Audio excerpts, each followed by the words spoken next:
Let's go.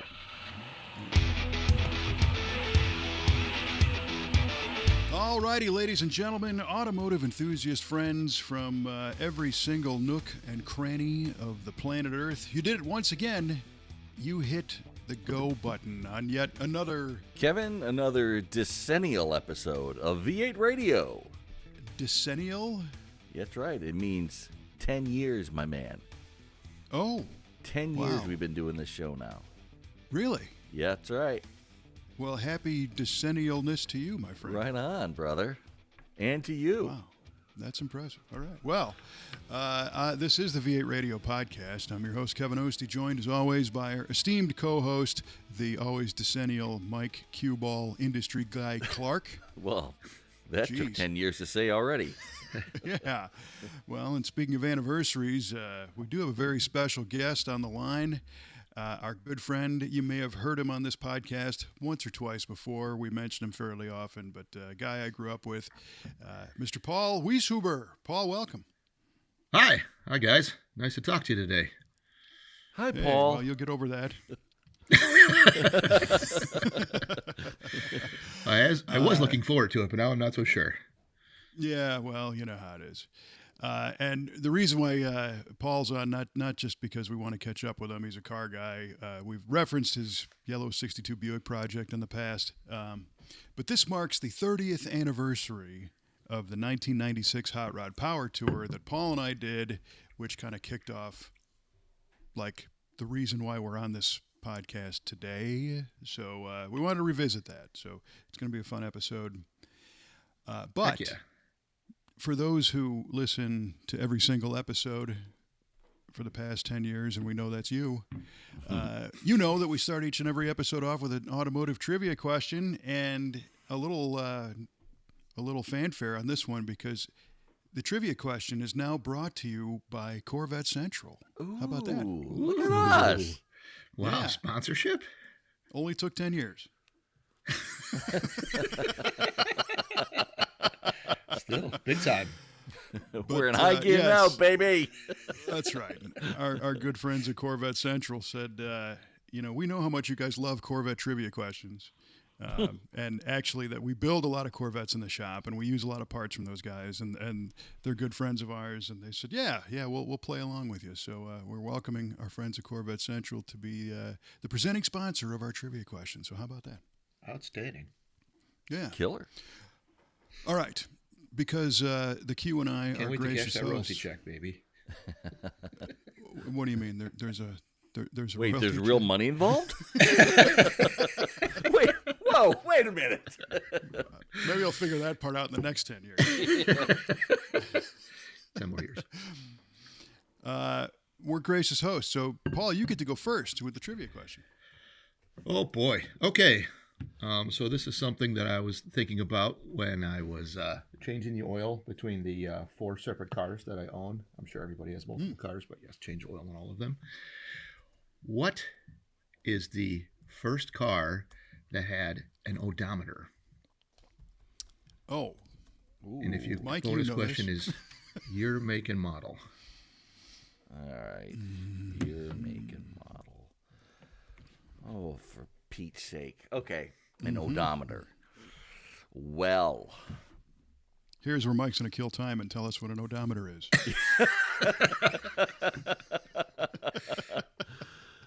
Let's see. The first odometer came.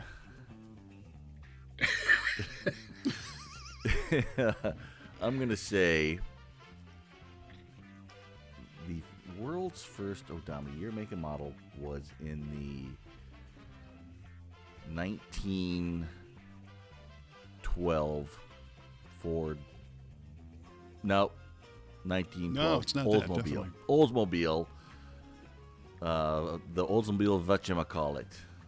Oh, So, very popular model. yeah, there it is. The 19 what?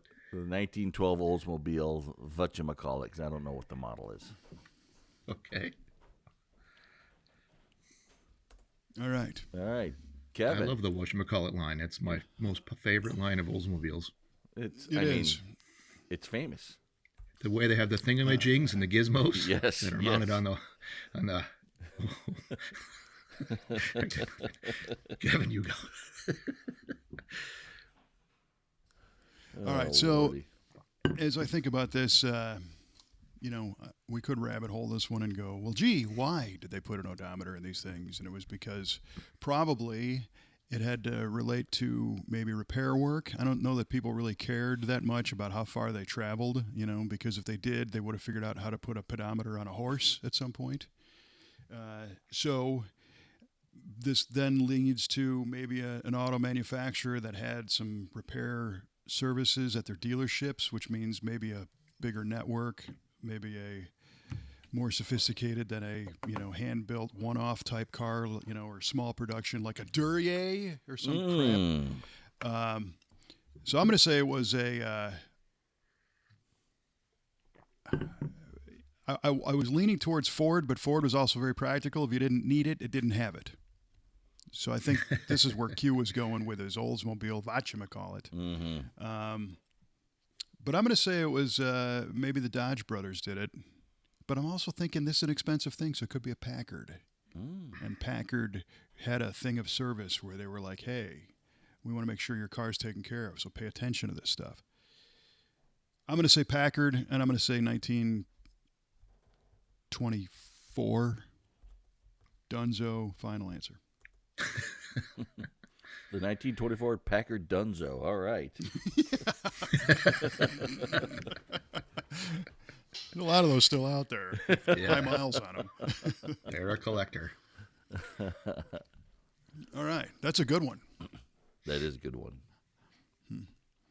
Okay, Mr. Q, what do you got? All right. So I recently took a road trip down with the family down to Florida, and we rented a brand new Toyota 4Runner to take the trip. And one of the features that the 4Runner had was adaptive cruise control and this lane trace feature where it would hold itself in the lane as the road curved and all that stuff. And I thought that was pretty cool. And it uses radar and sonar and other waves to check the road surface and all that and to bounce off the car in front of you to keep the distance. And so that got me thinking, what was the first car to use radar in it? The first car to ever have any type of radar on it. And Paul, because we're gracious hosts, we're going to let you answer this one first. The first car that had radar in it, not necessarily for adaptive cruise, just for Not like necessarily, parking but or anything. to use radar for some reason. Although that's not radar. Parking is not radar. That's sonic. You forget, Mike, he knows this stuff. Paul's an engineer. Well, we'll see about that. Yeah. I know some stuff. I don't know this stuff. It's a very small, narrow. I mean, I tried to avoid Highly admissions focused. questions, so Yeah, there you go. to keep you from being the ringer. I'm not aware of too many things, but I know what I know, if you know what I mean. Right. That's right. Sing it, Edie. I love it. Yeah, my guess is probably going to be in the Mercedes realm because Europe is always leading in this area, and so probably S-Class. So let's say 85 S-Class Mercedes. Great answer. Nice. All right. Final answer? And I know I took Oeste's. Final answer, Dunzo. Ring it up. Put it on the board. Survey says. Noted, sir. S-Class. Yeah. Okay. And I speak to my German friends. They spoke of it. All right, I'm going to give this one a whirl. Radar for any reason. Correct. Okay, so I'm going to go way back into... Now, did you say that this is a factory-installed radar for any reason? Yes. Factory installed. Okay. Well, then that throws that one out. Because I was going to say my dad used to use a radar gun as a police officer in the 60s. It's a good angle. To catch delinquent speeders and hot rodders and outlaws, hoodlums and nudniks. Right. Motorhead. Yeah, motorheads. So I'm going to say this was a Japanese innovation because they like technological stuff. They were the first ones to do a lot of things, talking vehicles and whatnot. I'm going to say maybe it was a Toyota thing in the 70s for reasons unbeknownst to me. So I'm going to say it was a 1978 Toyota of some sort. And I don't even know why it was there, but it was. Okay. Boy, what great answers today, guys. Oh, they're amazing. I'm going to give you a car, but I have no idea if, why, or how, or what. But here's a car, darn it. All right, 78 Toyota. Duly noted. All right. All right. Okay. All right, I've got one that is kind of on track here a little bit. We were speaking before, and we will speak again about the 1996 Hot Rod Magazine Power Tour. Big trip. How many miles was the 1996 Hot Rod Power Tour? Ooh. And the bonus question, how many miles was the 2026 Hot Rod Power Tour?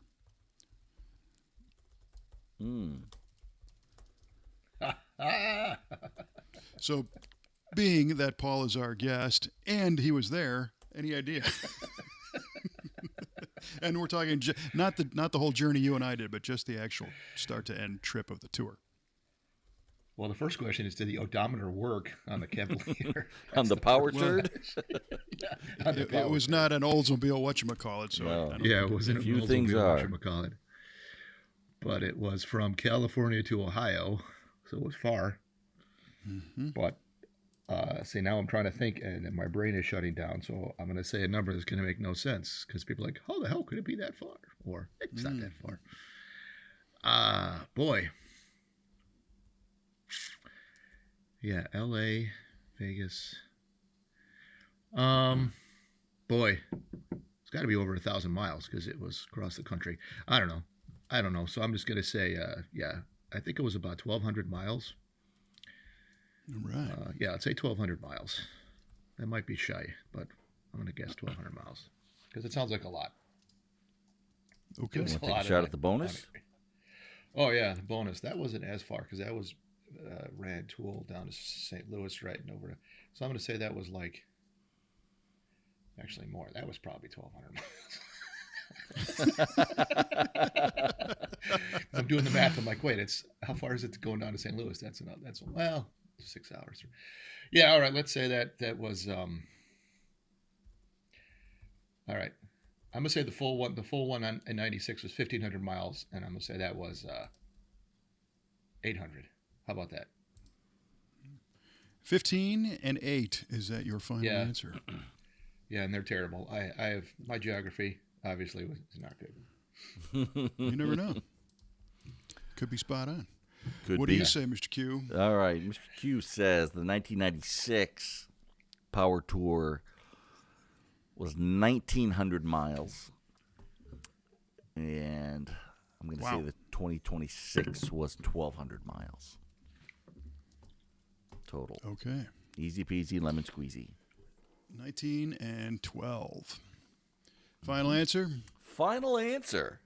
Duly noted. Very nice. We will reveal the answers to these riveting trivia questions in the end of the show, presented by Corvette Central. How about that? Speaking of duly noted, I did receive my V8 merch duly noted T-shirt recently. Huh. Yes. And it is amazing. Paul, you had a great idea. Awesome. Yes. It was Paul's idea. That was my idea. It was. It was, yeah. And as I look at our analytics report from our online merchandise store, I see that you bought that. One. One shirt sold. We're on a roll, baby. Yeah, hey, you know. Well, And you received it, and it's comfortable and all that? Yeah, it's a good quality shirt. Everyone should buy one. Even our friends Now at that I'm Corvette aware. Central. Now that I'm aware they're there, I will buy one. There you Atta go. boy. Well, yeah, Have we you should made make an this a announcement guest- that they were available? Oh, I'm sorry, Kevin. Go ahead. Well, I mean, we just kind of did. So. Oh, okay. This is the rolling out of the T-shirt. All right. I was thinking I missed it somehow. It's a soft open. That's how we roll around here. You know? Very soft. No wonder we're gonna let things gel, Fred. Mr. Clarke. At least 10 years. You gotta let them gel for a little. Haven't told anybody, and we haven't so. sold any. How come? Duly noted. All right. Okay. Well, as we get back into the topic here, so this year again marked 30 years of the 1996 Power Tour. The very first, official Power Tour was in 1995, and the whole thing kind of stemmed out of a trip that the cats from Hot Rod Magazine did back in '94, where it was just a handful of them driving some pretty cool cars across country, and said, we could kind of invite other people to come with us and maybe join us. And the first one they kind of loosely called the Victory Tour, again with the official launch of the Power Tour in '95. So as we hit the Wayback Machine to 1995, I had just graduated from college, and Paul was still in engineering school, and we both were subscribers to Hot Rod, and reading the coverage of the '95 tour was pretty cool, and that's kind of what planted that seed, right? Yeah, absolutely. We were thinking about, oh man, this would be so great to have a car, and of course, in those days, we had all these delusions of grandeur with the cars that we were, quote unquote, building, which was, in my case, it was just taking it apart. Unbuilding. And what do you mean back in those days we had delusions of grandeur? I mean, we still do. Okay. Yeah, true. True. Yeah. Yeah, and I think we were, if memory, the little bit of memory that I have still serves, it was New Year's, right? New Year's Eve? Yeah. Yeah. We made the pact after a couple,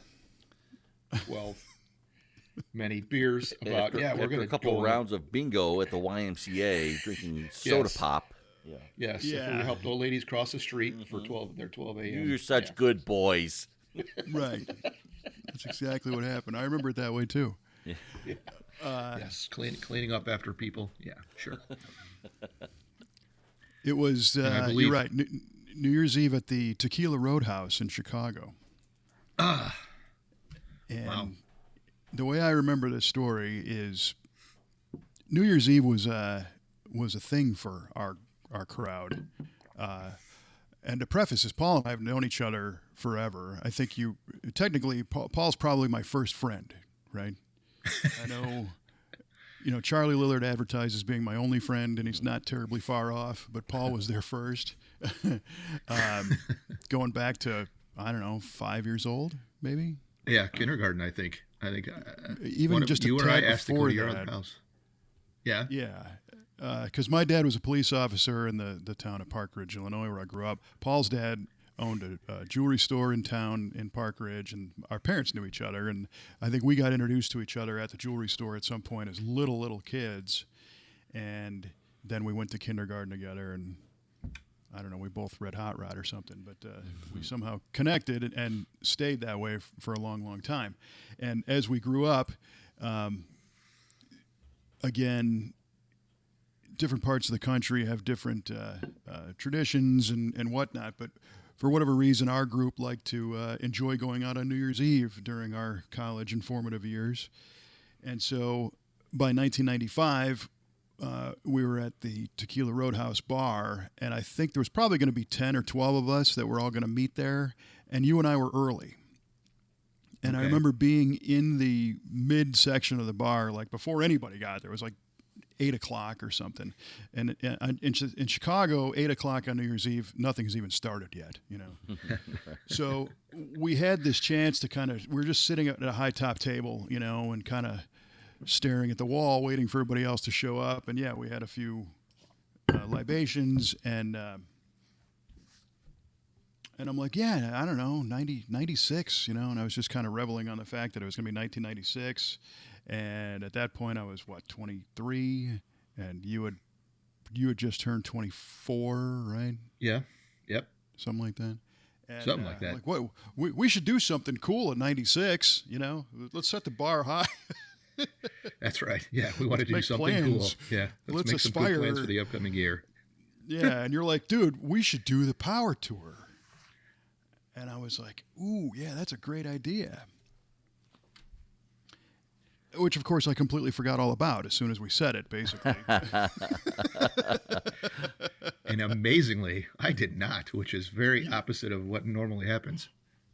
Yeah, which was fantastic because the power tour kicked off. As I look at my by the way, I'm wearing the T-shirt right now from the. Are you? 96 Power Oh, Tour. Yeah. that's how you know the mileage, I guess. The mileage actually isn't on this. Oh, it's but not? The dates are. So it was May Okay. 10th through 18th, 1996. And somehow between New Year's Eve and May, I don't know, we had to be in LA on May 10th for the kickoff. So we're gonna call this like May 7th or something. Somehow we didn't really talk about this at all. And you were still going to school at U of I, and so you were away at school, and I was living at my parents' house. I just graduated, and on approximately May 7th, you basically just pulled up at my house and said, "We got to go." Well, I just finished school, right? Because I think school just lets out. I finished my finals. I'm looking forward to this. So I'm like, all right, I'm going to get done with my finals, and we're going to go to California, and we're going to drive in the power tour. That's it. And Beautiful. Hell man. yeah. it was a beautiful early spring day, and you show up, and you're like, "Come on, we got to go." And I'm like, "Okay, cool. Go where?" I mean, because I thought we were going to go get a hot dog or something, because that was typical. Going to Parky where? Dogs or something? Going to the Wiener Circle? Let's go. Well, not that fancy. We were probably going to go to Chicago-style dogs or something. Plush pup, And you're like, "No, we got to go to California." And I'm like, "What?" "Yeah, dude, we're doing the power tour. We got to be in LA in like 3 days." Remember? And yeah, and I'm like, and so the immortal words, you looked at me dead square in the eyes, and I may embellish this by saying you grabbed me by the shoulders, but you said, "Dude, you promised." And I went, "Okay, yeah, all right." I saw that this is important, and it started to kind of reconnect, like, I do really want to do this. And I didn't want to just blow this off, because I didn't have any real commitments. I was painting cars out of my dad's garage. I mean, I didn't really have a real job. You had just got off of school. When are we going to be able to do this again? So, sure, let's do this. We were a little resource limited, but we Yes. decided to jump in. Yeah, I think I had put like a toothbrush, a couple change of underwear, and like a sleeping bag in the tiny trunk of the Cavalier and drove to your house. And I had, I don't know, $100 saved. We had no idea. We had no idea what we were in for. We had no idea.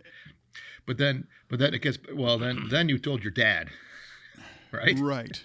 Yeah. Well, so that was a funny thing is because we had our delusions of grandeur about driving these, Boyd Coddington level hot rods on the power tour that neither one of us owned. Paul had his fairly rusted out 88 Chevy Cavalier that was the daily driver. And this was after you had done the Brillo pad head job, right? Yes. Oh, yes. So the year before. I got to hear more about this. Oh boy. Yeah. Okay. So let's Driveway get back further machining at back its in the way best. back, further back in that way.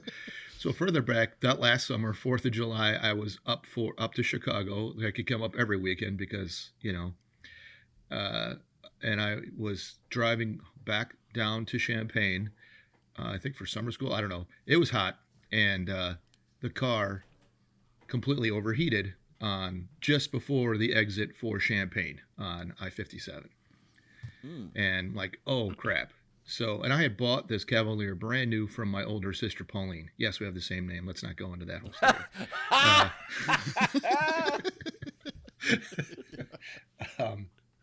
So, like, what do I do? So I'm living with my oldest sister, Gretchen, at the time, and I forget how, but I got the car towed. Oh, I had AAA at the time. So I had the car towed back to her house. Oh, I'm sorry. I'm getting ahead of myself. I apologize. So the car overheats. It starts missing, clunking, clanking. And I pull over and trying to figure out what's going on. Of course, it's an 88 Cavalier. It has 3 gauges. It has 2 gauges. It has speedometer and a fuel gauge, and that's it, right? So you have no idea what the hell's going on. And that was what, a No 2.5 4-cylinder? Yeah, it was the aluminum one. It wasn't the Iron Duke. It was the other one. Oh, really? It was the aluminum one. So 2.3 or 2.2. Well, it had an aluminum head on it. I don't know Okay, what it yeah, was. yeah. Yeah, might have been a 2. It was a 2.0. Yeah, Oh, still better. cam and block, but it was a 2.0. And so, like a moron, I take off the radiator cap and I look in there and there's no coolant. I'm like, oh, there's no coolant in here. So There's my problem. Easy fix. Yeah.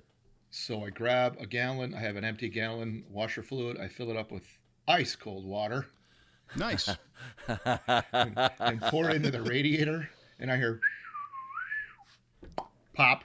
And yeah, the ice cold water hits the aluminum.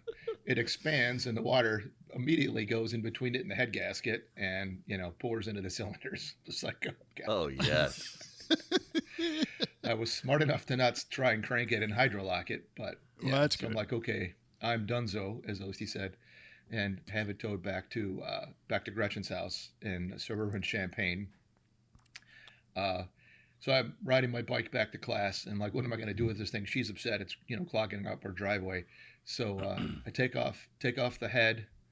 It's transverse, so that was a lot of fun. Take off the head, and realize that yes, it's been sitting for 2 weeks with all of the cylinders filled with water, so it's completely rusted.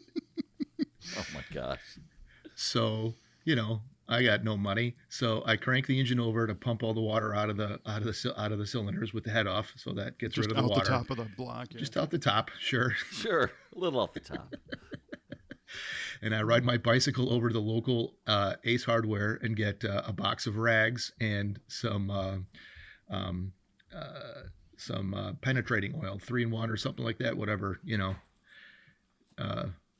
liquid wrench. Yeah, that's what it was, to dissolve the. And then I fill up, I soak up the remaining water, fill up all the cylinders with the liquid wrench to try and scrub whatever rust is on there, and then get a head gasket, put it all back together, and start it up, and it runs.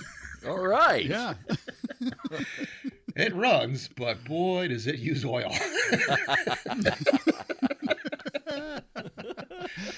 So yeah, from that point on, it was about quart every 500 miles. Oh my. I think it started off, quart every maybe 6 or 7. Every other fill up, basically, I had to put a quart of oil in it.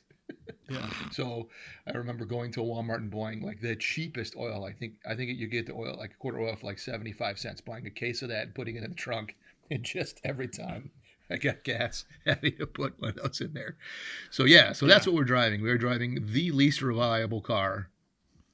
Well, the most reliable car that we own, because it's the only one that runs when I pull up to Oste's house. So Because could go at wrong? the same and that's time, when you tell your dad. well, in your parents' home garage, you had your disassembled Nova. Yes. So Yeah. a 71 Chevy Nova with a small block that was the project car, which was nowhere near ready to go anywhere. As you mentioned before, you were a disassembler at that point.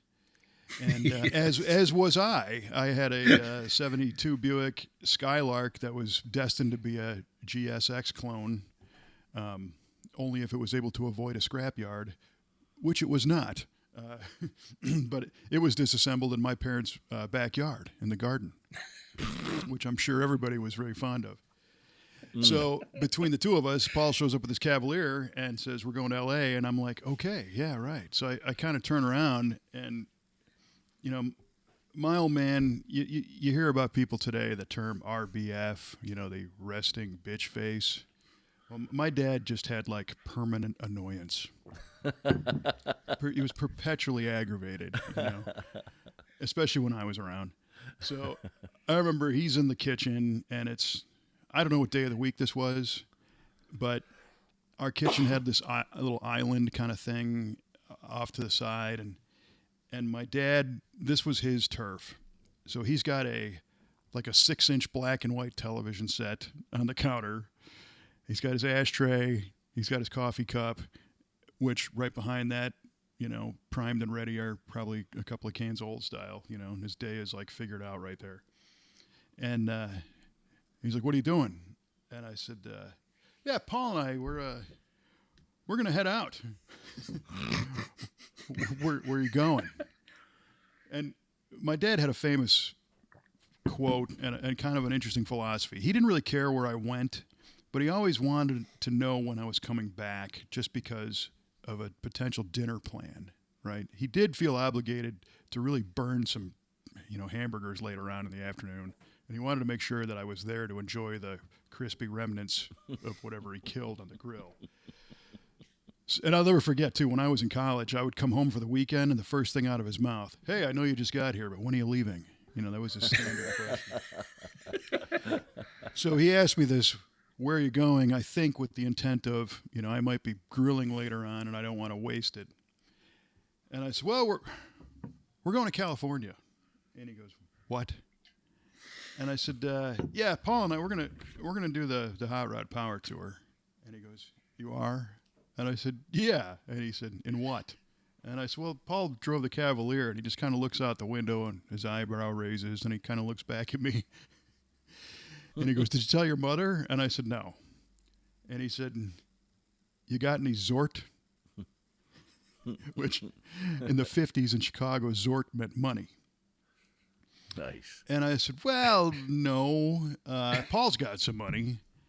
And I think I had like maybe $300 on a credit card in total. So he just kind of looks at me and said, "All right, well, you better tell God be mother." with you. Yeah, basically, right? And so, thankfully he didn't, what's he going to say? He was probably inside. He was happy that I was just going to go do something, just get out of here. And I told my mom, I'm like, well, I think first I gathered our stuff. And so Paul had his sleeping bag and, a case of oil. And Which I took had up most of the trunk. Yeah. It did. And I think we put together like a cooler and we had a tent. And We had a tent. Yeah. Yeah. We were at least thinking that far ahead.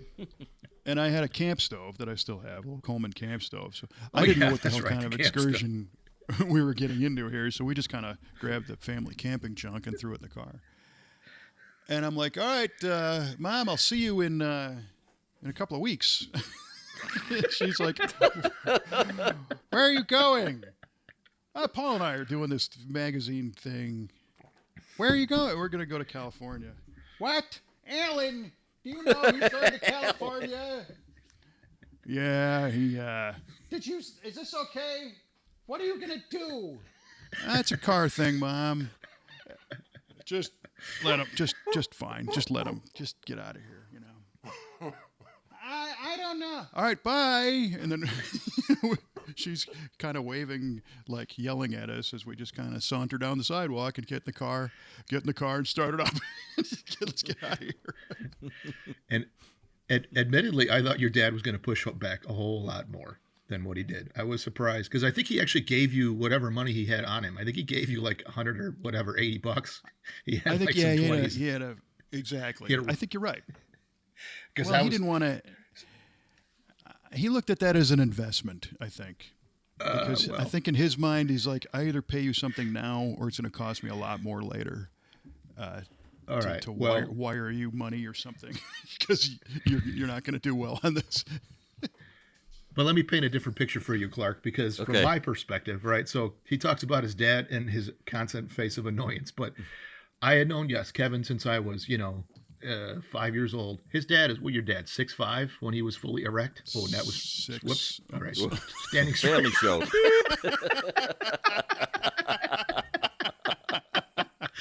It was very He tall. was a big dude.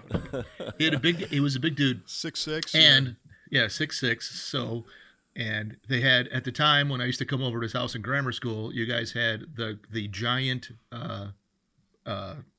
schnauzer yeah. Or no, was it a giant schnauzer poodle or something like that? No, it was a giant schnauzer. Okay. Huge dog. And black dog. This dog was ginormous. It was bigger than me. So everything was scary about going over to Kevin's house. And his dad loved the fact that I was scared to death of him. And so, yeah, we would go into the kitchen and I would try and find an empty corner to not be in Mr. Oeste's way. And he would immediately go to that corner. And I'm like, oh, shit, I'm in a corner. And I'd go to the other, and he'd stand in that corner and look at me. And I'm like, he would just mess with me nonstop the minute I walked in that house. And he just got, I don't think I was 30 until I was around your dad and like wasn't afraid. But yeah, so here he is messing with me, and you're telling him we're going to take that POS out to California, and he's just looking at me, and he's looking at you, and he's looking at me. And you're like, no, it'll be fine, Dad. Yeah, it's going to be great. Right. We're going to do the Hot Rod Power Tour. It's a magazine show. There's going to be all these other cars around, and he's just like, you are an idiot. And your friend there, he's got the brains. Yeah, we won't go into that bucket, story, yeah. but he's the bucket. Yeah. Yes, because there were many, many times when Kevin and I did something extremely stupid, and your dad caught us and had to bail us out. So, yeah. Yeah. I find that And here's the other hard thing. to believe. It was really only later in life that it kind of dawned on me. And Q-Ball and I had this conversation merely about 2 weeks ago. That when it came to encouragement in my life growing up, my sister was encouraged. She was a musician. She was smart. She, did everything right. And if she demonstrated interest in anything, the encouragement floodgates would open, and she would have been showered with, that's a great idea. You should do that. How can we help? Let's take you, she was a pianist, so let's take you to concerts and do all this stuff. But in my world, I'm like, I like cars. Shut up and clean your room. It was and it was because they didn't understand it. My mom was also musical. My mom was not a car guy, and my dad just really, had I known at the time how stressful it was to be a police officer, I would have stayed out of his way and just, whatever. So he didn't really have time to get all geeked out about the latest story from Jeff Smith or Gray Baskerville or Boyd Coddington Hot Rod. They just wasn't even on the radar.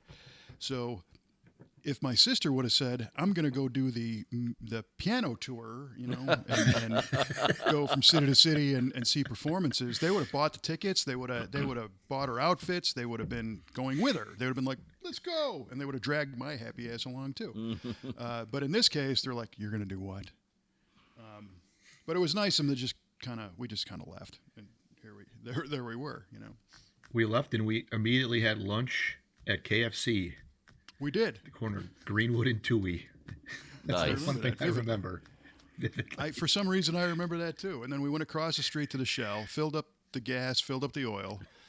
Yeah. Went west, jumped on to 90, I guess. Yeah. And then 90. I think they just started heading Yeah, west. 90 West, yeah. And we did not stop. have a map. Yeah. We had no idea. We did not stop until I think we were in Iowa, and we're like, oh, we're getting pretty tired. I think we thought we were just going to drive through. I think in my mind, we didn't need hotels or camp, anything, because we were just going to drive to California like nonstop. Well, it made sense at the time. I mean, we didn't know. Yeah. And I think it was 2 or 3 in the morning. Well, I'm getting ahead of myself again, but yeah, we just started driving. We started driving, and we'd switch periodically. And I think we went to some. Do you remember that we went to a quote unquote steakhouse in Iowa? Yeah, in some little town. Yeah. I don't know, 100 people in this town, and I think we had to ask people like where to eat on the street. And they're like, "Oh, you should go to the steakhouse." It was like the old Rustler or something. Yeah, something like the that. Yeah. cattle company, and we get in this place. We're the only ones in there, and we order some kind of a steak, which was basically a piece of cardboard on a plate. And we eat, and we're like, okay, recharge, right? Power up, let's go. Get back on the road, and continue to drive until it got dark, and then it got foggy, and then it was like, you're asleep in the passenger seat. I couldn't see to the end of the hood of the car, and so I think we ended up just pulling over and sleeping in a gas station or something.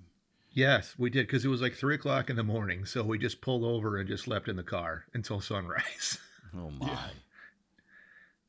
Cleaned up in the bathroom, jumped back on the road, But the timing was pretty cool because at that point we were on 70 and we were entering Colorado, and that's part of the beauty of this trip was seeing the country, and driving over the Rockies. You don't want to do that in the middle of the night. I mean, not only is it, twisty roads potentially, whatever, but just to see, right? So sun's coming up, and here we are coming into Denver, remember?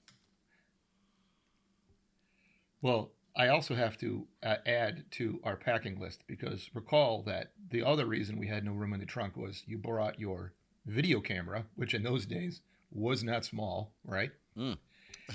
And your computer, your Yes. Amiga with a No, it was CRT monitor, a it was a full-blown Mac. keyboard. Oh my god. It was a Mac?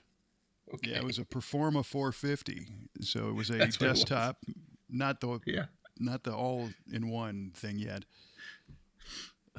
Oh my lord. Yeah, The we monitor had was that, very too. compact. So we don't have change of clothes. We don't have extra food, but we have. But we have a his- computer. His desktop Mac and his video camera. All right, so we do need to back this up a little bit because I think we took a nap in that gas station, but by the time we made it to Kansas, we actually stayed in the hotel. No, that was actually on the trip. So never mind. Never mind. That was on the way back. Yeah, because we So, yeah. on the way there. The only time we stopped, I think at a campground somewhere between, somewhere between Iowa we napped and Colorado. I don't know. I thought we were in a campground. I think tried we to camp napped. once. We did it camp was on the very way back unsuccessful. one night too. Yeah, that's Was that what it later. was? Okay. Yeah. Okay. So by the time though we got to, you're right. I brought up for whatever reason, and again, this is 1995, and we'll get into that later because what a dork. But we're driving. So now we're in Denver, and we got coffee in us. We had some breakfast, drive through or something. Sun's up, beautiful mountains. Really, getting excited about this. This is actually happening, right? We're out of corn country. We're seeing something different. And I think we went to get gas again, maybe in Glenwood Springs or something. And you and I are both at this point looking at the car like, what are we doing with this car? We're going to jump on the road in the Hot Rod Power Tour with Boyd Connington and Roy Brizio and Jack Chisenhall and all of our hot rod heroes, and we're in this turd. So that's when the thought came, we have to make it clear that this is not our enthusiast vehicle. We're not campaigning this car because we like it. We have this car because it's all we've got. So we went to Walmart and bought two things: a bottle of Equate brand antacid pills and a box of Sharpies. Nice. Because we were already feeling the effects internally. And shoe polish. And shoe polish. white We did shoe three polish. things. White shoe polish, yeah. Yeah. And so we decided to kind of graphic up the car with the shoe polish and said, we'll just let people sign the car with Sharpies. We'll just collect some signatures, make some fun of it, and hopefully people will be a little more accepting. And we decided at that point, no matter what happens, we're going to try and stay out of the pictures. I can only imagine how upset, Rob Kinnan would be if he took this great photograph of Troy Trepanier and all these guys going down the road, and there's this pile of crap Cavalier in the picture. So we'll just kind of stay in the background. So we proceed onward, westward, and drove straight through to L.A. I don't think we stopped in Vegas that night. We went all the way because we got to L.A. late. Yeah. And we didn't have a clue where we were supposed to go or where we were. So we found some super seedy motel on Sunset Boulevard that if you saw the world's fastest Indian movie when Burt Munro comes over from New Zealand, I think it was the same place, basically. I mean, just a dive Nice. motel. And we went up Mulholland Drive and up in the Hollywood Hills a little bit and looked out over the shimmering lights of L.A. And we had written in the on the back glass window of the Cavalier with white shoe polish, a graphic, and it had 3 arrows that signified the 3 legs of our trip. So like Chicago to LA, LA to Norwalk, Ohio, Norwalk back to Chicago. And we said it was flushing the power turd. It was written on the window. And so we're like, okay, well, tomorrow this thing kicks off at the Peterson Museum, So went to bed, woke up in the morning, found our way to the Peterson Automotive Museum on Wilshire Boulevard. So we actually missed the kickoff party, which was the night before. Oh, yeah. I don't think, did we not know, or what was it? Or we just didn't know. I think we got there too late. Oh, yeah. Okay. And recently, our buddy Todd Ryden, who we met on that trip, who at the time was with MSD Ignition, he'd sent me photographs from the kickoff party from '96 that we weren't at, but so I got to see that anyway. But here we are the next morning in the Peterson Museum parking lot with all the cars taking off and leaving and kicking off on the '96 Power Tour. We made it there anyway. Sweet. And yeah, which was crazy. And How many quarts right? of oil? I think we're half a case in at this point. Nice. yeah, easily. It really was bad going through the mountains. The entire it's a white, kind of chalky, crappy 80s GM white, and the back bumper was black and brown from the tailpipe from all of the oil getting burned and going right throughout. Yeah. Car care products were not part of the program either at that point. No. So. But so let's kind of paint the picture, right? We're in the power turd now Yep. deemed the power turd, and we are surrounded by, there was only maybe 50 cars? Not even. I think. Yeah. I think there was like 27 or 17 or something that went the whole way. Not that many, and then. But there was probably 50 or 75 cars at the kickoff that were, most of these guys were going to do the first leg. They were going to go to Vegas or whatever. And so here we are, idling out of the parking garage, again, surrounded by, I'll never forget it. There was a 57 Chevy in front of us that was like half under construction. So it was kind of red on the nose and painted primer. And this is the year that Chrysler used the Power Tour to launch the Prowler, the Plymouth Prowler. So there's basically a concept car on the road with us. And Coddington had a black 54 Corvette slammed on wheels. It was just a bitchin' car, beautiful car. Him and Gray Baskerville's riding along with him with a set of headphones on, keeping his ears functioning to whatever degree. And, just a lot of really awesome cars you'd expect. And Ride back by in Troy those, had, I think, 3 cars, right? Troy Trepanier yes, had a couple cars, right? Wow. Yeah. So Dan Jacobs' Predator, a '39 Chevy, was the fresh build of Rad Rides at that point. This was a pinnacle '90s street rod. It had laid back headlights that he grafted out of a Dodge Neon. It had a two-tone, kind of peach and an orange paint scheme. It had alligator leather sewn inside. Just everything you could do in the '90s. That was it. Very cool car. The Blasberry Chevelle, that was Trepanier's grandfather's car. Jack and Judy Trepanier were driving that one. So yeah, there was a lot of cars that we knew from seeing them in magazines and stuff. And then us. And I was just awestruck. I mean, I'm surprised I didn't run on the back of everything because I was just rubbernecking left to right. No idea what was going on. And the funny thing is what I recall, I don't remember. I think I was driving though out of the kickoff for you were, morning, yeah. Right? And they kept like waving us around, like, get out of line. What are you idiots? You're in the way. I'm like, no, we're trying to do this. We're part of this. I have a badge. Well, yeah, No, there were no we badges. did. There was not, right? Because we didn't check in. It was just, you just showed up, right? I don't recall any badge, but maybe I don't. Maybe I'm misremembering. There was a badge, and we were very surprised by that. I don't think we knew because I think we got there, and they're like, okay, yeah, and at that point the Power Tour was like $45 to join, and that was for like the week, for the whole thing. Wow.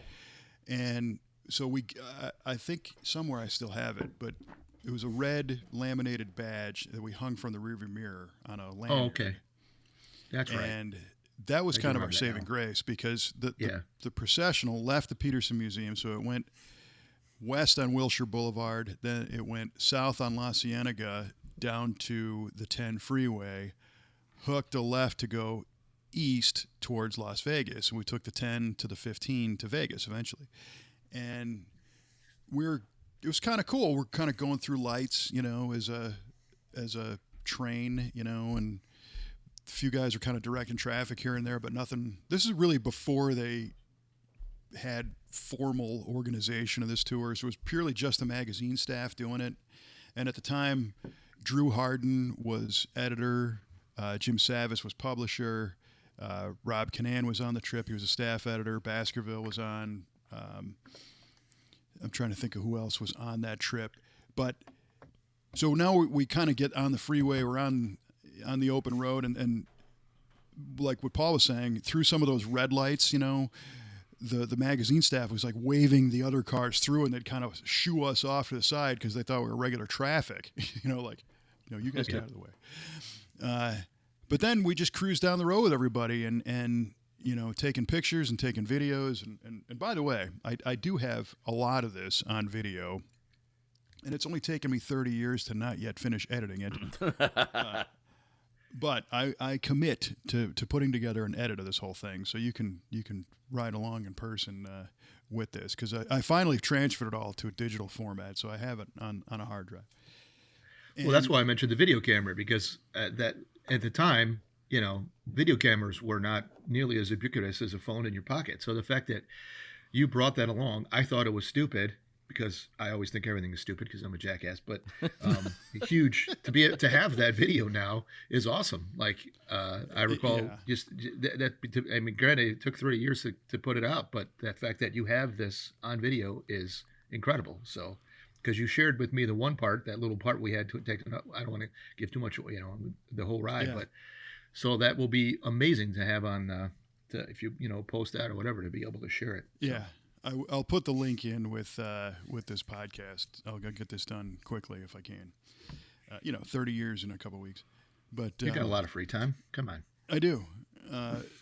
So. Some of the cool things were there was a Mustang, right, a yellow one that had like a Halabrand quick change rear end in it. The gears were just screaming, and this was a track car, and it's cruising down the road with us, and it just didn't make sense, but it was awesome, and everybody's thumbs up and doing the whole thing, and all of a sudden you get this bond of all these people going down the road, and it was a new experience in the sense that. Growing up in the Chicago area, other cars on the road are the enemy. They're trying to cut you off or whatever. And here we're all looking out for each other. We're trying to stay in one line. So the whole tour is in one line, And we kind of developed this practice of going into the passing lane, and you'd cruise past everybody and try to get ahead of everybody to get pictures, and then you'd peel off to the side and then let the whole thing come by you again, and just kind of see it going down the road. So I remember having a stop at the State Line, at the casino at State Line in Nevada with the roller coaster. And we all parked in the parking lot there and kind of got out and just walked around and checked out everybody's cars and hung out, and that was cool. And then the stop for the night was in Vegas. So that's a pretty decent drive, from LA to Vegas, and a bunch of hot rods. One thing we did have was fuel economy to a degree over everybody else. That's and air true. conditioning, that kind of worked. No, the sunburn we got? No, the Cavalier had no air conditioning. Yeah, that was as you're saying that, I'm remembering, because we had the windows down, and that's how we got so sunburned on one side. Yeah, right. And I always drove in the day, and Oeste drove. So Oeste got the passenger side of his face sunburned, and I got the driver's side of my face sunburned. The night stop was in Vegas, right? So here we are at the Sands Hotel parking lot, I believe, and that doesn't exist anymore, but they had a little stop set up, and they had some vendors, and the vendors were on the tour, but it wasn't quite to the degree of semis and stuff yet. So we met a guy named Gus Stewart who was with Jet Performance, and he had an Easy Up pop-up tent, and him and Todd Ryden from MSD had their little displays that fit in their cars. That's all they had. And Gus Stewart was driving an Impala SS wagon. Remember that? Yeah. It was on 20s and slammed. Just SoCal, definitive station wagon. Very cool. And, we're in this parking lot. They got a DJ, and there's some music and stuff. And we're just kind of walking around talking to people and checking out the cars. And there's a guy with a Nova, a red Nova, looked almost identical to Paul's. So, of course, we had to talk to him. But it was nice. But it was nice. But it was nice. Well, that night kind of made its course, and as people You're started forgetting to the key point of that night, though, Oeste. Slow down. We had free dinner, and we ate it with Gray Baskerville at the picnic table. Yes, this is true. We sat down with really one of your inspirations, right? Was Gray Baskerville. The guy is awesome. Yeah. And Oh yeah. he was super cool, and he's talked to us. And I think that was when it became legit. Like, we're actually out here. We are eating dinner in Vegas, surrounded by cars, talking to Gray Baskerville. Yes, that is pretty dope. That was amazing. That was like, wow, this is so surreal right now. That was completely surreal, and it's funny now that you mentioned that, because Baskerville was a long time hot rod staff editor, never wanted to be the publisher, never wanted to be the boss, just wanted to tell the stories of the cars and the people. And he didn't care. You didn't have to have the shiniest, fastest, nicest thing. He recognized people out having fun with old cars. That was his line. Hey, what are we doing? Oh, we're having fun with old cars. That was his line. And so when we sat down to talk to him, we're just like, hey, his nickname in the magazine was Your Old Dad. We're like, hey, it's your old dad. And he's like, yeah, how you doing? And little did I know that he probably had half a bottle of gin in him at that point. As he used to say, he was queer for the clear. Nice. And he loved getting out on trips and having drinks and hanging out with people. But we were talking, and he's like, so what are you guys driving? And we're like, the Cavalier.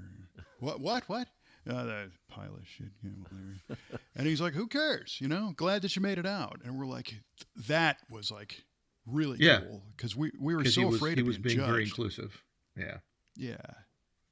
We didn't want to ruin the party and, get labeled as the idiots that we were. Yep. Yeah. So, we spent a few minutes with him and had whatever they were doing, barbecue or something. So then by the time people started peeling off, that Nova fires up, and it's like, oh, cool. And it starts driving out, and it quits. Oh. Right there at whatever the intersection of Vegas Boulevard and wherever the Sands was. I forget the street right now. And the guy gets out. His name is Steve Endham. He was a Torrance police officer, I believe, at that point. And he's putting his hands up in the air, and he's with his buddy, and we're like, what happened? He's like, I don't know. It won't start. So Paul and I spring into action and end up pushing this car down the Las Vegas Strip for what seemed to be almost a mile. Oh my gosh. It was far. So we were young, we were strapping. It was fine. Yeah, I mean, he had a hotel, that was just down the road a little bit, but down the Vegas Strip. So like all the lights and all the action, and here's us pushing a dead Nova up the road. It was awesome. And when we finally got really cool.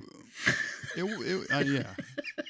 I mean, it is what it is, what you do, And those guys showed their appreciation by letting us crash in their room. They're like, here, thank you, And the funny thing is, eventually, when I lived in California, I bumped into Steve Endham on the street, and we reconnected, and we're still friends today. Awesome. Yeah. But so we kind of crash in their place and get up in the morning, and the next stop was Denver. So now we're going Vegas to Denver. And this, again, was just as cool as when we came across the first time, except times 1,000, because now it's all hot rods. And mountains and, wide open desert scenes and everything else. And just living the life, and got some great photographs and really enjoyed that part of the drive. The Cavalier, people are signing it. Now the car is black from the bottom of the bumper to halfway up the rear window from oil burn. Oh, man. So that ended up at a bar and grill in a parking lot outside of Denver called Gunther Tootie's, I think. I don't think it's still there. And that's where we got hurt. That was the first time we got hurt, was that night. Oh, boy. Oh, yeah. Hurt so that one... as in... Well, okay, so now we've actually made friends with some of the people. They recognize us. I think we were kind of adopted by the older guys, right? Like having Steve Endham having to like, where are you guys staying? We don't know. We don't have a place. Letting us crash, right? So every night it was kind of like, who can we mooch out? Calling these guys off on next. Well, so yeah, well, but people, I'm thinking... They were sympathetic to our cause. There were like a couple of college guys. They don't have any money. They don't have a car. Let's help them out. And I'm thinking, oh, these guys are, at the time, if I have an advertising budget, a marketing budget, right? Who cares? So they're buying beers for everybody. So they're buying beers from Oeste and me, right? Nice. And we are getting a lot of beer. Oh, yeah. We're putting that marketing budget to good use. I think it was, what was the guy's name that sold the spark plugs? Because that was... Yeah, his name was Jeff Bolin, and he was with Splitfire Spark Plugs. Splitfire. Yes. Yep. And that was the night, right? They had they had a Project Mustang that they were doing some stuff with Hot Rod. They're big Hot Rod advertisers, so they're on the road with them. And you and I and Jeff Bolin and Jim Savis, publisher of Hot Rod, Savis. all end up in the bar at Gunther Tootie's, along with a whole bunch of the other people. And we really burned up that marketing budget. Good for you guys. I mean, that's what the budgets are for. Yeah. But I will say, the reason I also mentioned it, right, is because this is the beginning of what led to it, because this is how Oeste got to know Savis, right? It is. That's he was the producer of Hot Rod, or what was, I'm sorry. Yeah, he was the publisher? Publisher of the magazine. Yeah. At the time. Yeah. So we're in the bar and telling stories and hanging out and whatever, just having a great time. It was a lot of fun.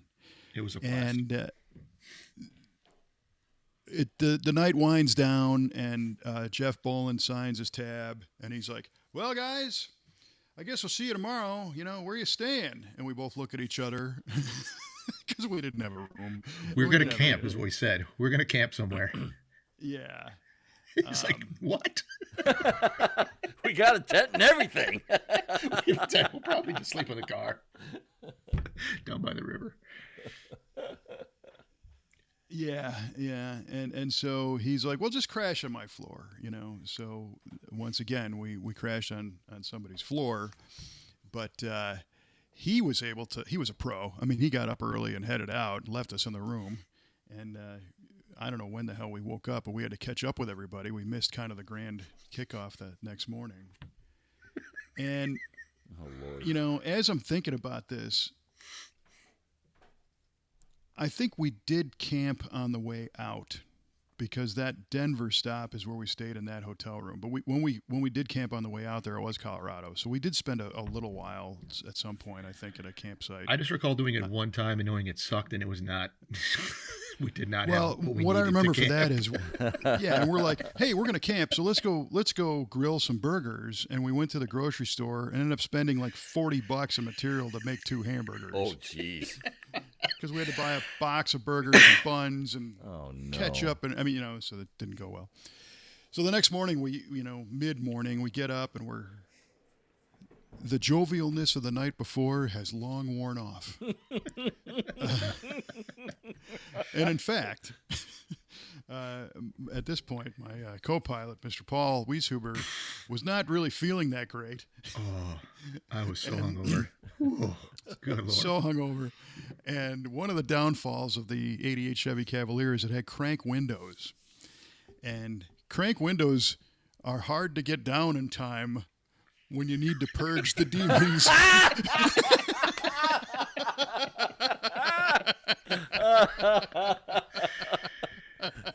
Yeah. Oh man.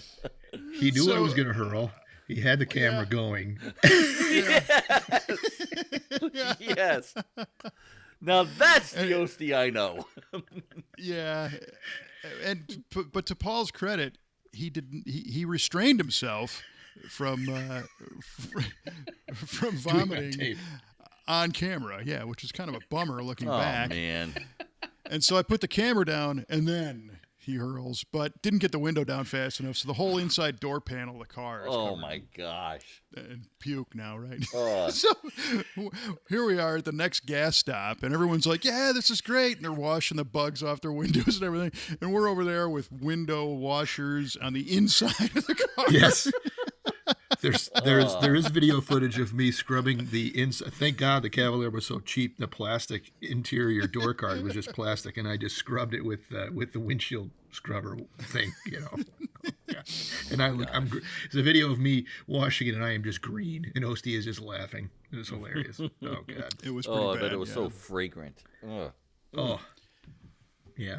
I could hose that car out. It didn't matter. The car was living up to its name. It was really becoming the power turd at that point. The But power you know, puke. the tour continues. So got back on the road and ended up hooking up with everybody and doing show after show, night after night. And I think Goodland, Kansas, might have been the next stop. That sounds right. Yeah. There was a tech school there that kind of opened their doors to the power tour guys who needed maintenance, and I think you and I completely screwed that one up because there was a section of hotels where like everybody was staying, but I don't think we could find it, and we ended up staying at the K Inn. This goes down in infamy. Yeah. The K Inn was like on the frontage road to the interstate, just outside of this little town of Goodland. And it was, I'm pretty sure it was a church. Yeah. And they converted this old church into a creepy motel. And the logo out in front was literally a K from a Kmart that was placed on the ground. And it was called the K Inn. And it was the only place we could find to get a hotel. And we had to crash there. But do you remember the guy at the front desk? Yes. He was Because he a couldn't get serial the key to killer. work? Yeah, Yeah. he was a serial killer. Like, we meet this guy, I'm like, oh my God, this is the creepiest place. Open the door, and it's a church where they just threw up temporary walls to divide it up into rooms. And I'm like, oh my God, we're in a church. I am so creeped out right now. And then, Well, we get the room key. We can't. It doesn't work. We can't get in. So we go back to the front desk and say, "Hey, did you give us the right room key? Because we can't get in."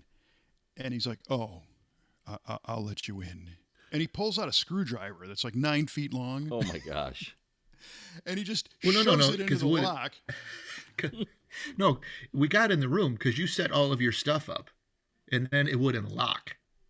We said, hey, the Oh. door doesn't lock. And he's like, oh, I'll fix it. And yeah, and he takes out like a number 7 screwdriver, / pry bar, puts it in the door because it's just a knob. It isn't even like a deadbolt. Takes out a hammer and just starts beating the snot out of this thing into the doorknob. And Oeste and I are like, what the? He's like, yeah. And he's making conversation. So what are you guys here for? We're like, well, there's this car show, blah, blah, blah. Oh, yeah, car show. Oh, that sounds cool. I might go check that out. So he just leaves right there. He just leaves the Just walks screwdriver off, like yeah. stuck in the thing. Oeste, we have all of our stuff. Kevin has his computer on the door, Oh on, the, my on the gosh. makeshift desk. And we're like, okay, we can't lock the room now. This guy disappears to go to the car show. So we had to take Lord. everything out and put it back into the car, right? Or at least to Yes. lock it. Yep. For security. Exactly. Yeah. Yeah. What the hell? And I'm like, I this don't guy's even going to know. kill us in our sleep with a screwdriver. Right. Yeah. And so my mission at that point, for whatever reason, was so at that point, the guys from Mother's Wax, remember they had the Sleepy 63 Nova? Yeah. The oh, red yeah, that's right. convertible. Yeah, the Red Nova. Yeah. They were actually doing a daily update online back then, which was pretty cool. It was like an HTML text page, the Power Tour with a couple of small, like 320 by 240 digital photographs. And I wanted to see that because I wanted to see, that coverage. So that's, part of the reason I would set up my computer and hit the dial-up modem and, 28K and dial in and sit there for half an hour to try and read this crap and, check my AOL email, but then, we're not gonna be able to lock the door, so put it all away and sleep with both eyes open, basically. That was a weird scene that night. Oh man, that was just the strangest situation, and it smelled really weird too. It smelled kind of like formaldehyde. Oh it no! Was just, yeah, I'm telling you, Mike, it was just burned in my brain. I could still see like the popcorn ceiling with the sparkles in it to this day because of laying up in that bed and like, oh my God, this is going to be my last night on Earth. Gotta take turns on security watch to make sure that no one comes in and kills you. Don't think I slept at all. Oh man. So next day we went on. I don't remember if it was Kansas City. No, it was farther than that. I think we went all the way to Illinois the next day. Yeah. To the Hardys in like Decatur or somewhere near Champaign or something, right? Mm-hmm. Sounds right. I don't remember exactly where that stop was. But at this point, people definitely knew we were on the tour with them, and they were, signing the stuff. And Drew Harden, the editor of Hot Rod now, was looking out for us. Now we met him, talked to him, great guy, still a good friend of mine. And, he's like, no, you guys. So we're the long hauler term didn't quite exist yet, but the people going all the way, they tried to park them together and they would allow us to park with them, which was kind of cool. Mm-hmm. And we told him, we're like, no, we don't want to ruin your photographs. He's like, no, you're part of it. You get in there, you do your thing. Yeah, they were being very inclusive. It was cool. We were surprised. Not surprised. It was just very, very. That was what was so nice. Is just how nice everybody was to us, and they were really respectful. It was very cool. Yeah, and we got to know so many cool people on the road. A guy named John Bagakis who had a Mustang. He was a cop in Northern California. Bill Lyson out of Wisconsin with a '66 Chevelle. Another dude named Bob, I forgot his last name. He had a Fox body, an early one, notchback, and we just all kind of cruised together and made a lot of friends. And in that Hardee's is where you finally got a chance to chat with Jeff Smith. Oh yes, that was the infamous Jeff Smith conversation because they had just got done doing that article on a small block where they had done the fuel injection, right? It was the supercharger. It was the Mighty Mouse engine. The Mighty Mouse, yeah. And the goal was to do kind of a lower compression supercharged engine in his Chevelle that would get like 20 to the gallon was the goal. Mm-hmm. Yeah, and I remember sitting in the Hardee's quizzing him like on every last detail of the cam duration and lift and rocker arms that he was running because I thought, I'm going to build a copy of this engine and blah, blah, blah. So it was fun to talk to him. We were getting pretty deep. And I think Oeste finally just stuck a cheeseburger in my mouth and peeled me away from him. This Jeff Smith was probably like, who is this guy? Get him the hell away from me. But it was very cool. He was like, that was like, Oeste got to meet his hero. I got to meet Jeff Smith. That was my hero. I was like, oh my God, I'm talking to Jeff Smith about engines. This is like, life does not get any better than this. This is amazing. It was, and he remembers that to this day. In fact, we had him on this podcast, and we talked about that. Yeah, and I do. I remember that. I was like, wow, I felt pretty good. Yeah, but again, he's a very social guy and loves talking about this stuff too. I mean, that's that. And when as a writer, when somebody comes up to you and recites your article, especially a series of them. That's pretty cool. Somebody's reading this stuff and it's making an impact on somebody. And So it was great that he took the time. He didn't have to by any stretch, but he took the time to share all that, and yet one more connection was made. So kind of an uneventful evening. It was rainy and not that great outside. Welcome to Illinois, and so I think we actually stopped at home because the next stop was in Michigan, and we could go swing through Chicago on the way. So we stayed in our own bed, did some laundry. I think a couple of guys came with us, actually. I think Bill Lyson came by, too, and, I think we might have put people up for the night at the house or whatever. Yeah. Proved to our parents that we were still alive, and then next day jumped back on the road and went up to Mount Clemens, Michigan, right? That's right, yeah. And Mount Clemens, it went Mount Clemens and then Norwalk. And Norwalk was the final destination.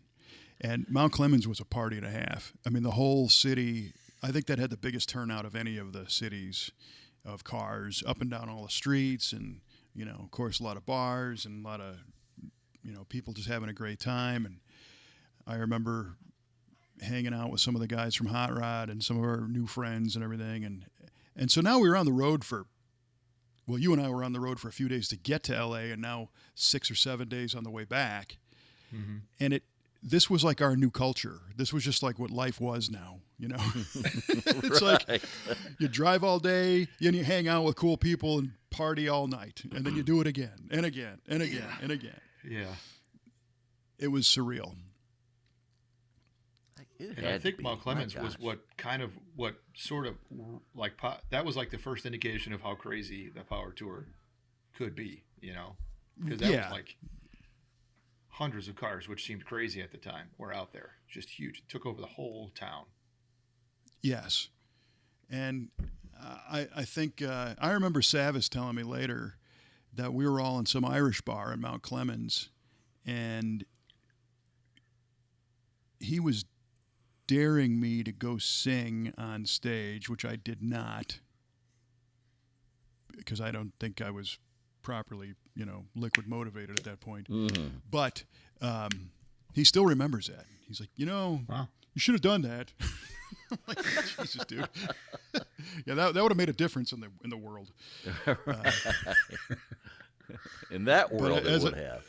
Yeah, but as we're telling the story, I'm just thinking about all the faces and all the people that we met that we still hang out with today. It's crazy. So Mount Clemens was another late night. Get up the next day, and it was finishing off at Norwalk, which now is Summit Motorsports Park, which is one of the nicest drag strips in the country. And interestingly, I've gotten to know the owner of that drag strip, Bill Bader, pretty well. Great guy. And for us, that was going to be kind of the half-day thing because we needed to go there. There was kind of the final wrap-up, and then Paul and I were going to get on the road and drive home from Ohio back to Chicago the next day because that was end of the line for us. So we all pull in, and they were having, I believe it was one of the first Power Fests, which was just a static show at the same time, branded with the Hot Rod thing. And so parking was a little bit challenging, but once again, Drew Harden is like, nope, you got a spot. You're with the cars. You're with the gang, the long haulers, so you park with them. And so we went in there and parked with everybody, and there was a dude from Australia on the tour with us who just kind of showed up and hitchhiked. He didn't have a car or anything, younger dude, so he was just riding with people and went the whole way. So I think we got a picture taken with him and some of our other friends. And the next thing you know, here's Baskerville signing the car, signing the Nice. Cavalier. And that picture ended up in Hot Rod Magazine of Baskerville signing the Cavalier. That's right, yeah. Of all things. And at the end of the tour, they had an awards presentation. Remember the bikini contest and then the awards presentation with Crazy Jay Furtado singing and playing guitar with the Possibility bus. So this guy was on the road in a short bus, basically, that was converted to a band bus, and anyway, he's performing on stage and finishes up, and they give out awards. And I'll be darned, but the Cavalier won the award of the best beater on the 96 Best power. beater on the Nice. tour. That's right. I still have the trophy. It's sitting on top of my toolbox. Excellent. Yeah, there you go. And so, it just kind of clearly we were not there to chase trophies. No. But Only again, car that show trophy I've ever won. Right on, That's it, man. Yeah. That's awesome.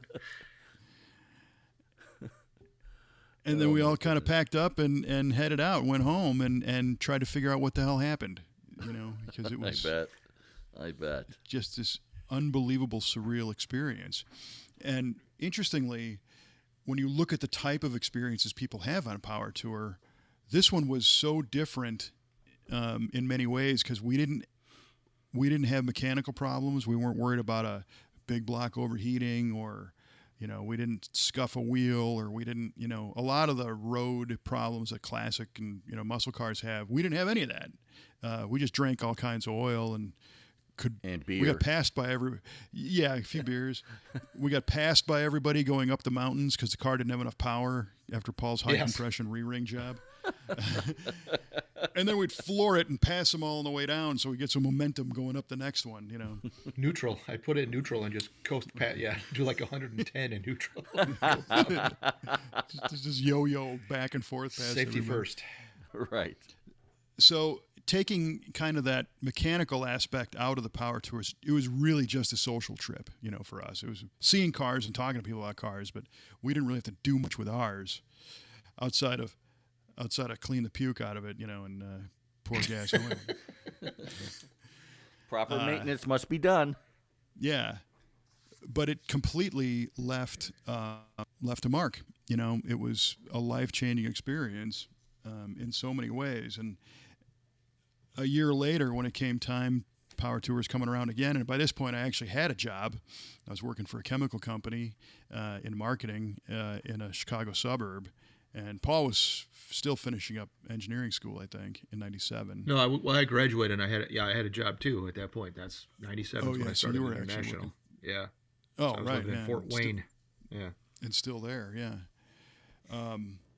I couldn't go on the power tour. Neither one of us could. We had responsibilities. So the fact that we actually did that was a once-in-a-lifetime shot because we never would have had that opportunity again. Right. And I thank you to this day profusely for saying, you promised. Because, if I would have found a way to rationalize that and blow it off, we wouldn't be having this conversation right now. Because in '97, when it dawned on me that I can't go, for whatever reason, I decided to call Jim Savis at Hot Rod and just kind of tell him that I couldn't make it. And that wasn't the reason why I called. Calendar. Yeah. I didn't. But I wanted to establish contact and see, like, does this guy remember me? And I really want to go on this trip, and I want some kind of association with Hot Rod somehow. And all I know to do right now is just call this guy. And it took 3 or 4 times of trying to get a hold of him because his assistant Peggy Medina was great at screening calls. And, she had this great Irish accent, and she'd pick up the phone. This is Jim Savis's office. Hi, Jim. Or hi, Peggy. I'm looking for Jim. Can I tell him who's calling? Kevin Oeste. Who are you? Oh, well, I'm a buddy of his from the Power Tour. Are you really? What buddy you say? Jim has a lot of friends. I'll tell him you called, and of course nothing happens. And I call back, another week later. It's Jim Savis's office. Hi, Jim. Hi, Peggy. This is Kevin Oeste. I'm looking for Jim, please. It's you again. I told him you called, but he didn't want to call you back. And I'm like, all right. So finally, for whatever reason, I'm going to give this one more shot. And she's like, oh, well, he's actually in his office. I'll put you through, because she felt for me. And so, of course, Jim's this hotshot magazine guy, right? Advertising dude. It's like Mad Men, that he's one of those guys.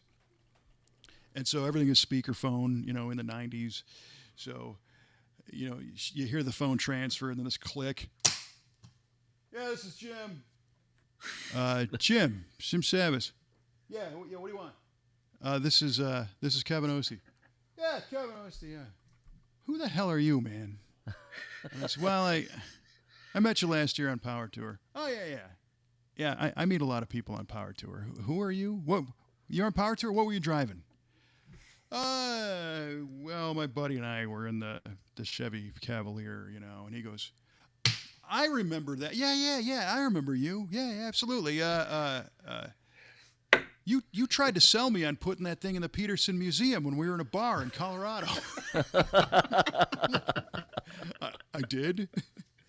Yeah. What are you doing now? You should come work for us. You could sell ads, man. You'd probably be good at it. And I'm like, what? And that literally turned into a job interview, which turned into me working for Hot Rod and selling ads that I knew nothing about, but eventually rolled into producing the TV show that I did know something about, went to school for it and had some experience, and eventually led to starting V8 TV and then the V8 Speed and Resto Shop and then hiring Cue Ball. Boom. And having Thanks, this Jim. conversation today. Right.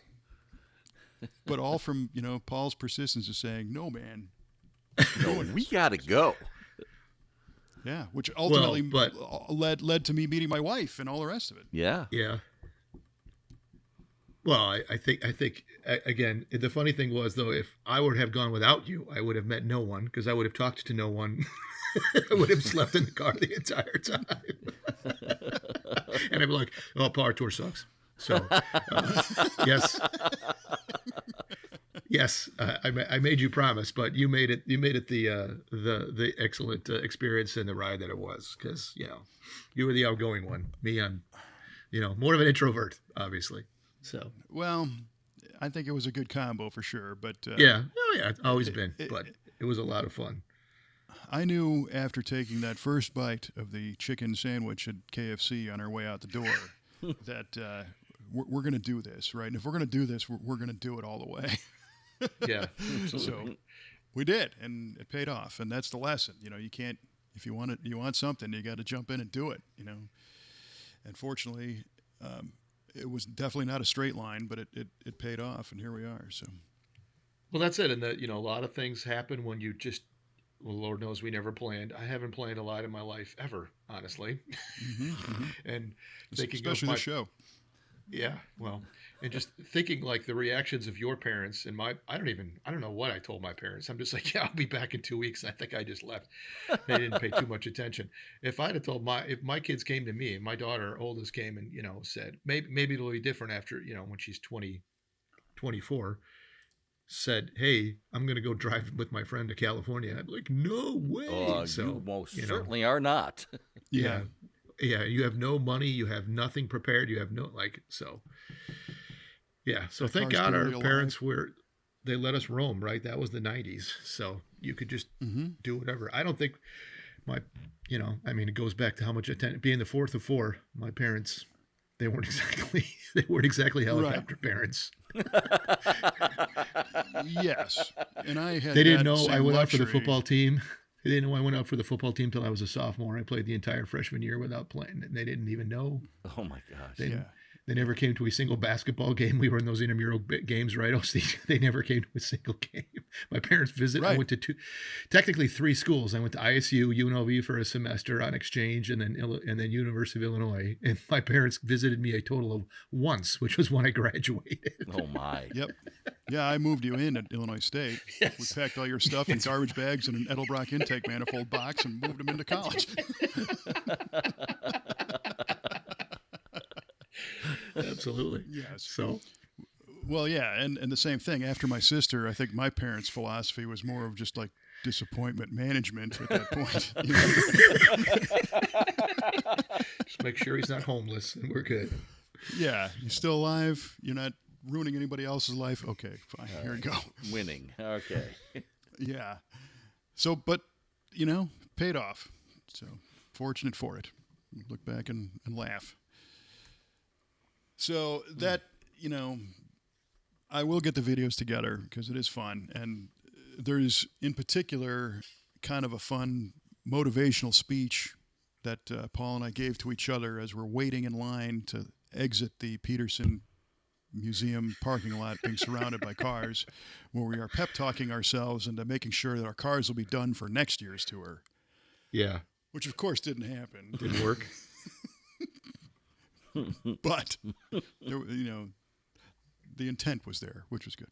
Quickly, I went to and this June 8th was the 2026 one, and I went to the one because I'm not too far from Joliet. It was Joliet Raceway. I'm 40-minute ride from there. And it was just a completely different experience. It was got to be 6,500 cars. The entire parking along the whole length of the racetrack was just full of cars. It was amazing. It rained the whole time, which sucked, but yeah, it's just like night and day. Because then you had sent me that video of of you stepping off to the side to film the entire power tour going by, and it's like a minute video, right? It's like 25 cars driving past. It was crazy. Right. And here unless you are and no fault to Hot Rod, it's, they've had to up their game, right? They have so much interest for 30 years. Everybody wants to do it because everybody that has done it has had an excellent time. So the word spreads. I've told 1 million people that the Hot Rod Power Tour is one of the greatest experiences of my life. So now it's become this huge monster. And I mean, just the parking for the people who are like the platinum and gold member long haul is like 500 cars, and you can exclusive and it's roped off and stuff, as it ought to be, because they're doing the whole thing.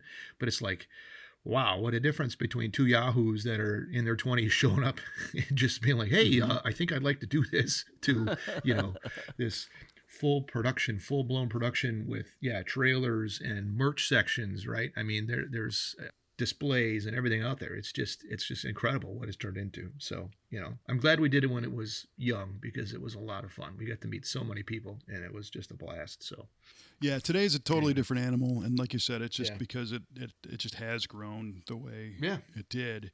And I think through my career at Hot Rod, and then doing 96 with you, I did part of 97 with my cousin, just last couple stops over the weekend, and then 98 up to 03, I did every one of them, fortunately, because it was my job at that point, which was cool. But I think I've done 14 of them, and every year they would get bigger and bigger and whatever. And so, somebody does it today, they have no idea what you and I experienced back then. And if somebody did what you and I did back then, they don't recognize it today. These are two different things now. But it triggered so many other spin-offs, of Good Guys does one, and, a whole bunch of different groups do different tours. So you can still find them that are smaller, 50 cars or different types of cars or whatever. Getting out on the road and enjoying the car and going places and doing stuff with it is really the magic. And then seeing the U.S., landscape is phenomenal. So I really love those long drives. They were kind of hard on some of the cars, a full cross-country trip, which is why they've shortened it. And recently, it's been kind of a Midwest tour. I remember being in planning meetings of, where's Power Tour going next year? And they would literally look at the subscriber map of, who's reading the magazine and try to bring it to them, which was cool. And then also when Chevrolet was a very big title sponsor, there was times when Chevrolet would dictate, like, hey, we need to go past this particular dealer because it's one of our strongest ones and they want to host something or whatever. So, a lot of outside forces kind of dictate where it goes. Back when we did it, it was like, yeah, let's go there, and nobody warned the city or the town or whatever. It was just, let's just go. So it was a totally different Wild West. The town either embraced it or they were completely against it. And that was sort of, I think the assumption was, they'll love all of these cars coming through and bringing money to the gas stations, but it tied up the entire small town and people got upset, so it was a hate-love type thing. Well, back in 15, I think, Power Tour came through Illinois, and it literally came right down the street to the front door of our shop, the V8 Speed and Resto shop. Yeah, that's kind of a full circle event. It was wild. And I knew the event organizers very well, and they had told me, they're like, hey, we need to get from what's now Worldwide Technology Raceway, was Gateway Motor Speedway at the time in St. Louis, and we're going to Memphis, and we need a good route, and we're thinking about coming down Route 3, which goes past your shop. Is this a good route for cars? And I'm like, it's a great route, not just because it comes past our shop, but just it's 2-lane, and it was nice. And the town where our shop is Redbud, Illinois. There's only 3,100 people that live in this town. There's one 4-way stoplight, so it is the definitive small town America that, can completely get turned over by the power tour. So Kelly and I organized meetings with city council and the local tourism boards. And we had a meeting at City Hall with 3 different counties of tourism boards and 4 different cities and all these public officials, and told them, get ready, because this is going to be huge. And if you have a restaurant, staff up for that day. Open early. Make sure the gas pumps are full. Make sure that, the grocery stores have water and all this stuff, because you're not ready for it. And the ones that listened appreciated it. They're like, yep, it was a banner day. And the ones that didn't listen were like, what's happening here? It's a nightmare day. Well, it was, and that year was 6,000 cars came through town, so twice the size of the population drove through, and a lot of them needed stuff. We weren't a stop, but we were, part of the journey. And so we opened our doors. We had cars in, people that had problems with stuff breaking and whatever. We just said, do whatever you need to do, use a lift, here's some tools, put our guys on it. And, I remember one guy, he came in with a 55 Chevy with a broken throttle cable that he was actually using a piece of weed whacker string for the cable. I thought that was a pretty cool roadside fix. Yeah. Nice. And we happened to have a low car cable in stock, so we threw that on there for him and got him on his way. Another dude had blown out electric fans, and we so it was a little way to pay back some of the karma of meeting people, especially in later years when Kelly and I went and blew up the Galaxy every night, or I went and met Kelly on the tour, and then it broke, and the subsequent year Kelly and I took it again and broke it again and all that stuff, and people always helped us, but. So it was good to give back a little bit, but it's definitely an experience, man. And where I'm at today is I really enjoyed that smaller thing, but there was a special component because it had that connection to the famous people that wrote the magazine, were there. So meet your heroes kind of deal. Right. And today, we could very easily organize some kind of a trip, some kind of a cruise. Would it have that magical element? I don't know. I mean, it could. Depends if we got some people that were recognizable or whatever. So, but I would love to do that. And the 3 of us, along with our buddy Good Time Jimmy, have done small road trips, day and overnight stay kind of things, with just 4 cars, and those are a lot of fun too. So I mean, it's really just getting out there and using them. Well, what would also be cool is if we reveal the answers to our riveting trivia questions, so these people can get on with their day. Let's do this, man. All right, Paul. Yeah. You asked us what was the first car to have an odometer, year, make, and model. Oh, right. I did, and I think it might come full circle to you, Mr. Clarke. Oh. Because first of all, you are correct in the make. Get out of town! Look at me. So, if you recall the infamous dashboard. Yes, I was thinking of that too. So, as far as the research I did was, it shows the 1901 Oldsmobile Curved Dash was the first production car equipped with speedometer and often include an odometer function. Wow. Yeah, and I think the Curved Dash was the first one that you hear. My horrible memory serves. You are on the wonderful dashboard. That's trivia the answer question. that will live in infamy. I love it. Yes. So, the so question Oldsmobile was, is correct. That is phenomenal. Yeah. Good job. So, well, thank you. mark him in the win column for today. Yeah, Yardley, mark it up on the board. That's right. Put it on the board. Yes. That's impressive. All right. Yes. Holy cats. What year did you say? 12? 1912? 1912, yeah. Yeah, so this is 01. So you're off by 11 years. So pretty close. Pretty good. In the grand I was scheme of surprised in things. 1901. Yeah, that is surprising. Mm-hmm. I was thinking like 40s, like they'd have speedometers, but nobody would like really need to track the distance. And then that's what got me thinking, like, who really started to realize, like you were talking about, Oeste, maintenance, and how long has it been since I've, rotated the Canuter valves or oiled the piston rings? I don't know. And so, Scotch-Brite 1901. Scotch-Brite the cylinder. Scotch-Brite, that's right. Yes. Very nice. SOS, and I think it was wrench. an SOS pad, literally. Yeah. Yes. Nice. Because it has soap in it too, So Is it soap? there's that. Soap gets the rust out. Yeah. That nice soapy hone. I'm sure there's a great crosshatch pattern after you're done. It's probably just glorious. I not only drove that to California, we drove it again to Las Vegas Oh my gosh. for New Year's 2 years later. So, FYI. Well, Anyway, Well, it was a good fix then. yeah. Oh, For the boy. oil companies. Texaco, Yeah. Texaco oil Oil companies, loved me. They showed a nice little uptick in revenue. That's great. Yeah. There's this one guy in the middle of Illinois buying a whole lot of oil. So, All right. So I asked Q, you your boys, question was. I asked you what was the first use of radar in an automobile. Oh yeah, that. And Kevin said the 1978 Toyota, and Paul said 85 S-Class Mercedes. You both had elements of correctness in your answer, but Yeah, we both mentioned vehicles. the first use of radar elements of in an auto. Yeah, well, I'm getting to that.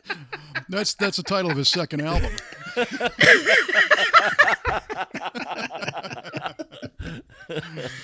Cue ball and the Dingle Tones with elements of correctness.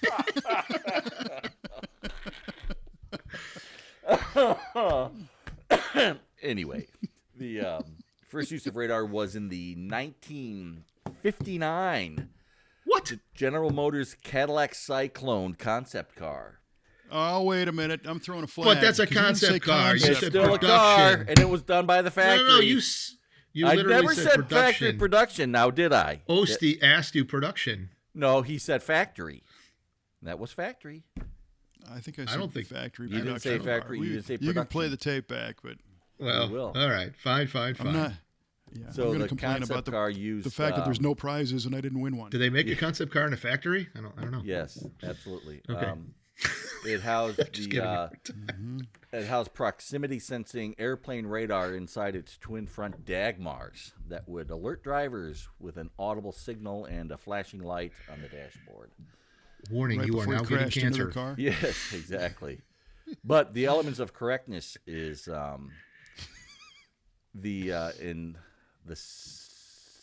in the 80s, late 80s, Japanese car makers, notably Toyota, were the first to make radar-based technology commercially available by offering automated cruise control.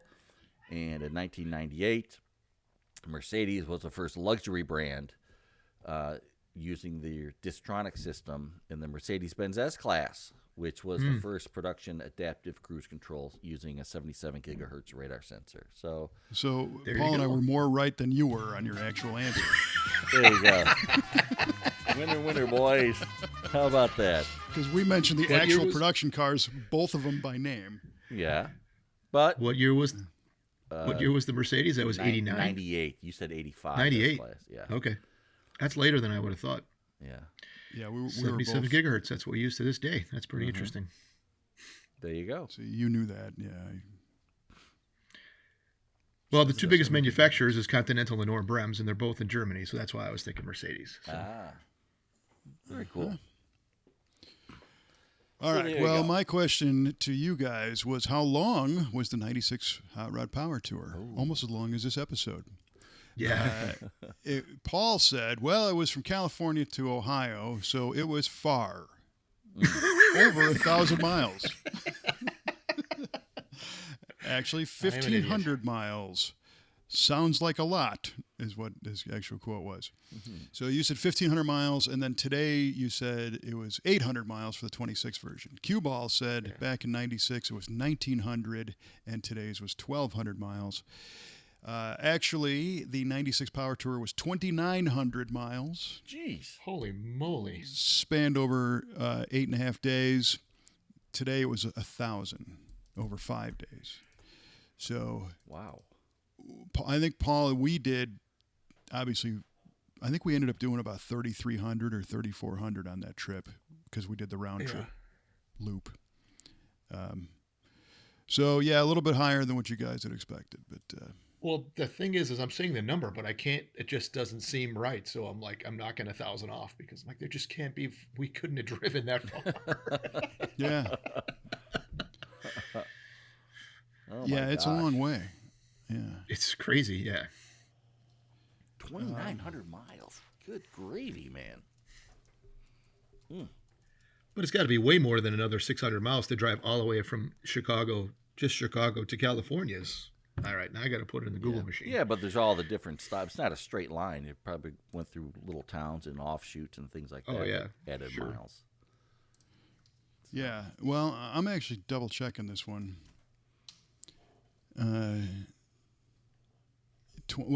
So if you just went straight across and didn't do where the route that we actually took, the shortest route is 2298. So considering we did go to Goodland, Kansas, and we went to some of these other off beaten path things, it kind of makes sense. Yeah. Well, we drove, so it was 1,900 miles just to get there. So, because it pretty much the for route we us. followed. Yeah. So 1,900 there, and then another, what did you say, 2,900 miles back? 29. Yeah. Wow. Good 5,000 miles. Yeah. Yeah. Impressive. Still friends. Yeah. Still friends. Very nice. Something to consider on that trip. Who you go with. Yeah. Oh, no doubt. Yeah. All right. Well, that was some great questions there for sure, and I'm sure our friends at Corvette Central probably got them all right if they played along at home, but we didn't. So there you go. You kind of did. And yeah, No, we could just roundabout claim sort to of all be way. winners again. That's right. We all get trophies. Yay. I tell Well, we all myself get I'm a nothing, winner which every is even better. Yeah. All right. Well, this was fun. It was a fun way to kind of stretch that memory cells out a little bit. And again, I'll get some video up. I think I still have 4 T-shirts from that event. Wow. Boyd's gave one out. This one is the. I don't know if there was an actually official Hot Rod one because everybody else gave out T-shirts except Hot Rod. No, I They have have the the logo. official long haul, the one that they gave. We both got one. It was the I'm on the long haul gang. It was a terrible It says, logo. It says I went all the way. Yeah, that was from Hot Rod. But it was actually done by Kicker at the bottom. Oh, presented well, by they Kicker. spawned. Yeah, okay, yeah, I And guess. so that was Hot Rod's way of not having to spend for the T-shirts. They had Kicker do it. Okay, So there's no like clean Hot Rod only logoed thing. It's always Yeah. co-branded with somebody. And then I think Painless Wiring might have given one out, and somebody else. But and interestingly, Dennis Overholser from Painless Wiring, who started that business, is a SEMA Hall of Fame inductee this year. So pretty cool. Oh, killer. oh wow, Yeah. All right, guys. Well, this was fun. I appreciate taking the time. Good to catch up. Paul, we'll have to have you back and get some updates on the Buick story and all the rest. yeah. Always On an fun having upcoming Paul on the episode. show. Appreciate you taking the time, sir.